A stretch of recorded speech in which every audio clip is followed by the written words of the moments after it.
Dairy farming कीजिए, कोई business कीजिए, जब तक आपको उसकी नॉलेज नहीं होगी तो आप तो उसमें नुकसान ही होगा। देखो हमने भी 2007 में शुरू किया, 2-3 साल हमें भी नुकसान रहा। महीने का एडवांस साइलेज रखते हैं। जी जी। अभी ये जो मान लो नया साइलेज अभी ये दबाया है, जी जी। ये कल हमने साइलेज से पशु की एनर्जी भी अच्छी मिलती है साइलेज से जी। और साइलेज से पशु का बीसीएस वगैरह वो भी सही रहता है करके, और एक एक पैर उठा के खुद बना देते हैं। खुद ये काम अपने आप खुद ही कर लेते हैं। साल की हैं, ये 15-16 महीने की फर है। ये प्रेग्नेंट भी है 3-3। इनमें से अभी इनकी आई हुई है, कंफर्म नहीं है कोई अभी। ट्रेनिंग 10 दिन की यहाँ लाइव होती है, एनिमल के बीच में ही रखते हैं जी। आज हमारे पास 65 लीटर तक की दूध की गाय भी है। फर्स्ट लैक्टेशन की जो बच्चिया है हमारे पास 53 लीटर दूध दिया है उसने। डीएफए 560 से 70 लीटर 14 गाय से दूध था। नमस्कार मित्रों, नई कृषि दर्शन में आपका स्वागत है। और आज मैं पहुंच चुका हूं हरियाणा के करनाल जिले के सुषमा डेयरी फार्म पर। और इस वीडियो में हम पूरे फार्म का जो है विजिट करेंगे कि कहां पर किस तरह की व्यवस्था होती है।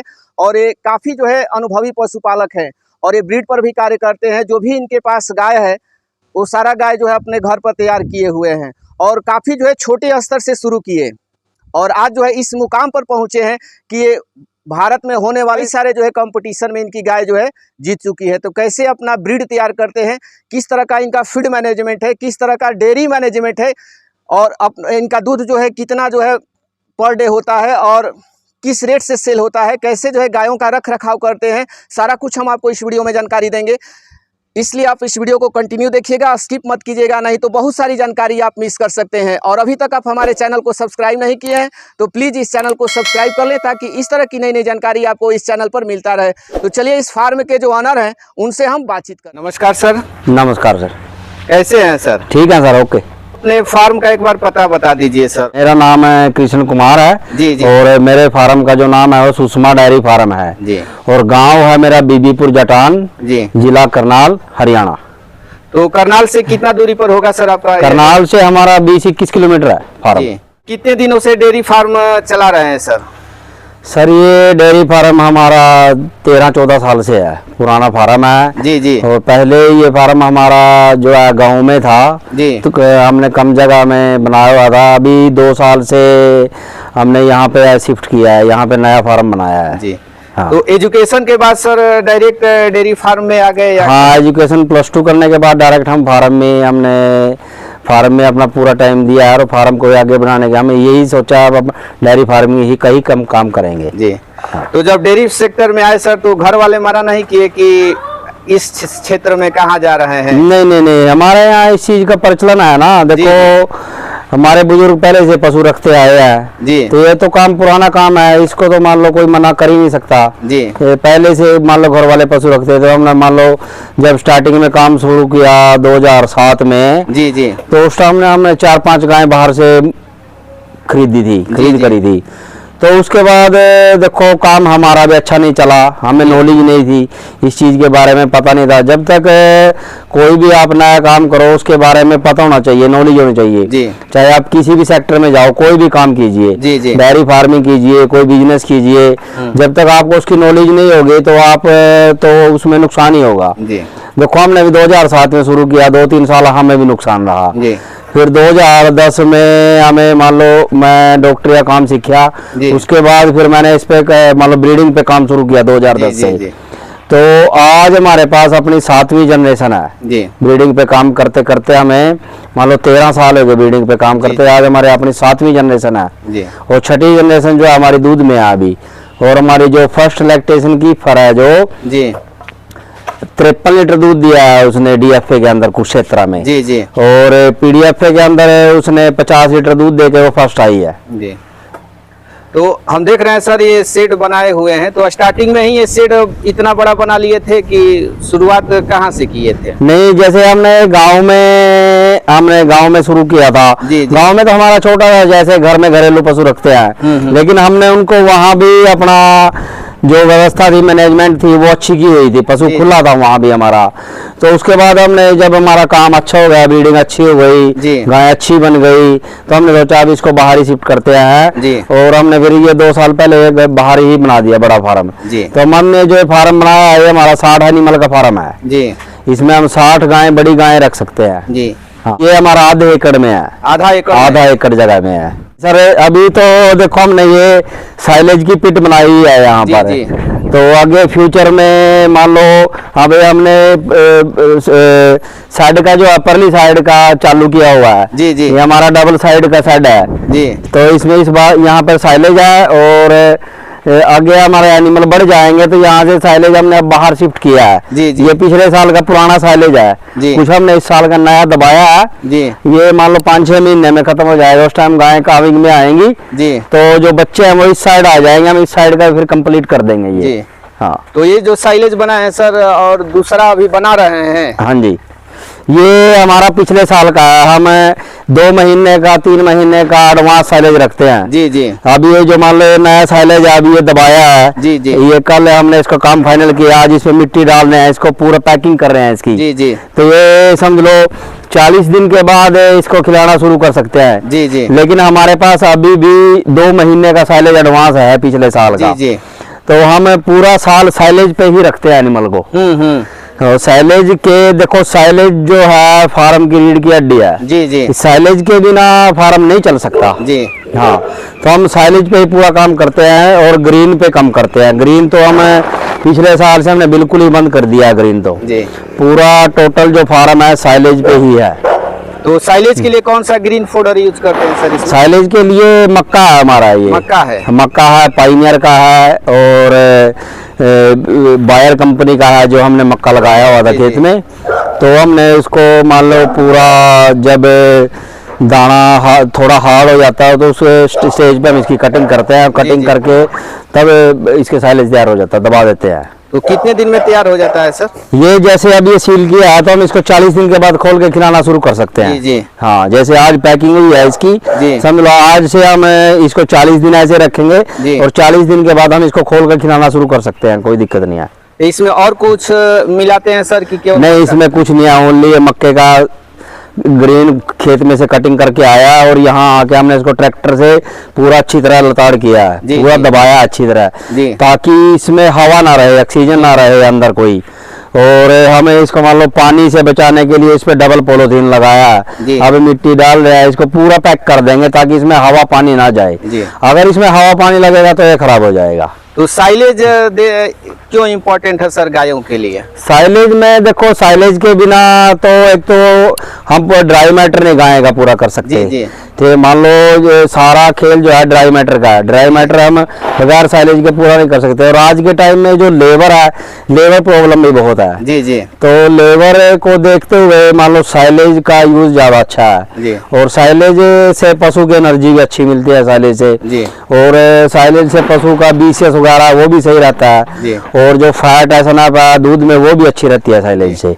तो बहुत सारे लोग सर मानते हैं कि साइलेज देने से गायों का जो फीड दिया जाता है, अनाज दिया जाता है, वो भी कम हो जाता है। देखो, जैसा अगर मान लो आप ग्रीन फोडर पे और तूड़े पे ज्यादा पशुओं को रखोगे तो इसमें फीड ज्यादा लगेगी जी। तो साइलेज में जो अगर मान लो जो दाना है, जो कुकड़ी है, वो सारी इसी के अंदर पिस गई है जी जी। जो मान लो हम पूरा मान लो अगर 30 किलो साइलेज गाय को दे रहे हैं जी, कम से कम 2 से 2.5 किलो मक्की तो उसके अंदर ही, उसके साइलेज में ही उसके अंदर उसके पास पहुंच जाती है जी जी। तो मान लो अगर हम ग्रीन पे डालेंगे तो हमें अनाज ज्यादा देना पड़ेगा, उसमें तो मान लो कॉस्ट ज्यादा बढ़ जाती है, फिर खर्चा ज्यादा बढ़ जाता है। और ये हम देख रहे हैं सर, ये क्या है? ब्लू कलर का है, ये गायों के खुर बनाने के लिए है, खूब ट्रिमिंग के लिए। इसमें हम मान लो गाय प्रेग्नेंट हो, जैसे मर्जी हो, इसमें गाय को अंदर खड़ी करके और एक एक पैर उठा के खुर बना देते हैं खुद। ये काम अपना खुद ही कर लेते हैं। अच्छा, खुद बना लेते हैं? हाँ, खुद ही बना लेते हैं। तो ये हमने 3 साल पहले लिया था जी जी, बनवाया था मार्केट में।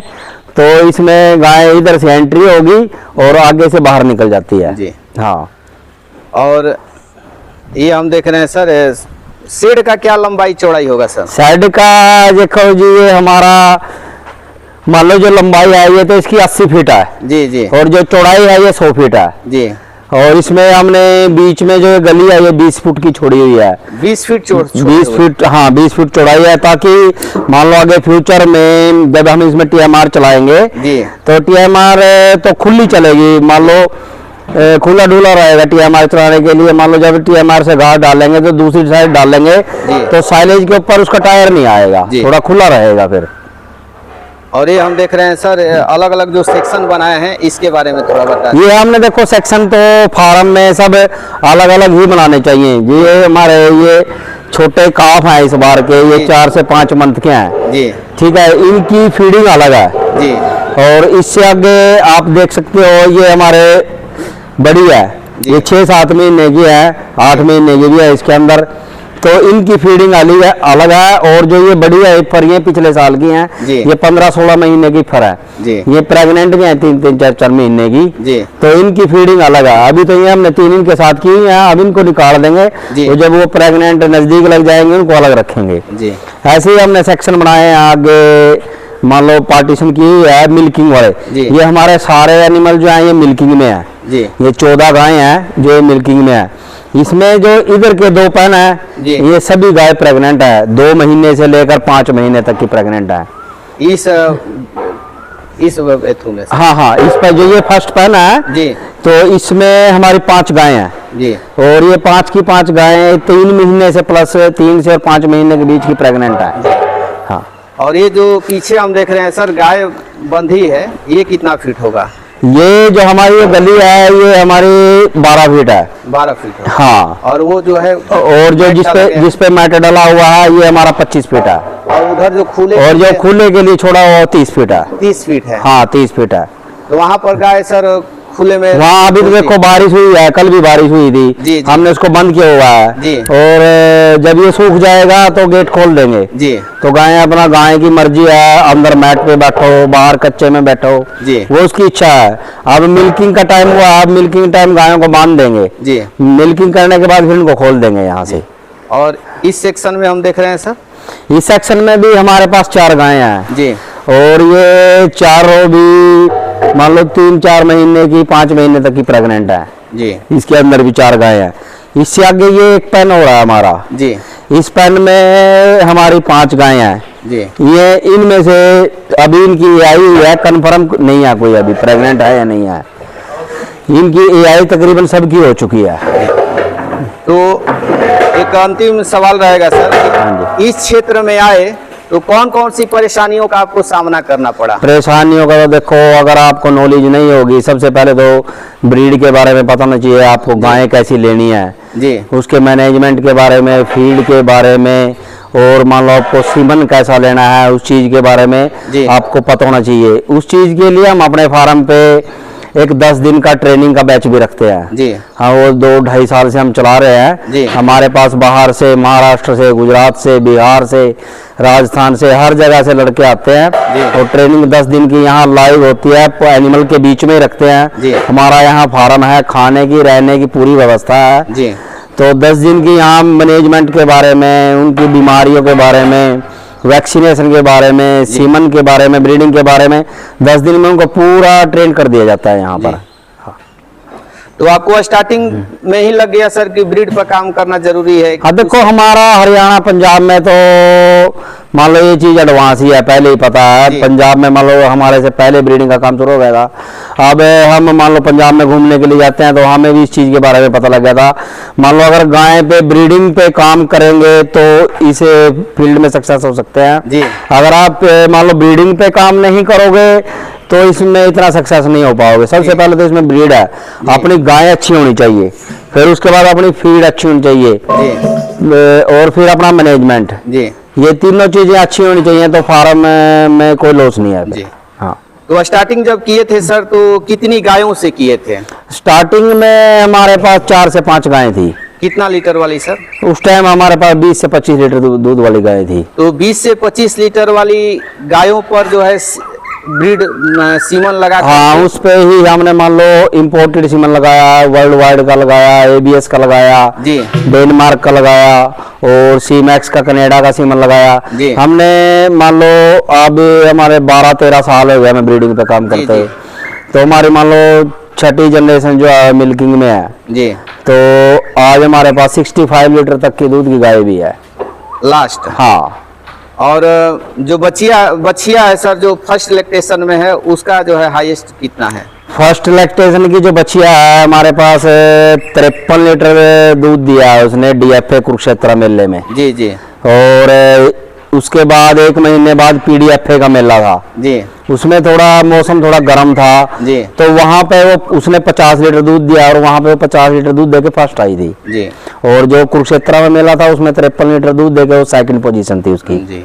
तो अभी आपके पास टोटल मिल्किंग में कितनी गाय है? मेरे पास टोटल मिल्किंग में 14 गायें हैं अभी। 14 गाय है। हाँ, तो 14 गायों से कितना मिल्क प्रोडक्शन? 14 गायें से अभी मेरे पास 400 लीटर दूध है। 400 लीटर। 400 लीटर। तो 400 लीटर इसके प्लस माइनस भी होता है सर? नहीं, थोड़ा चलता है। सर्दी में हमारे पास 560 से 70 लीटर दूध था। 560 लीटर? 560 से 70 लीटर 14 गायें से दूध था।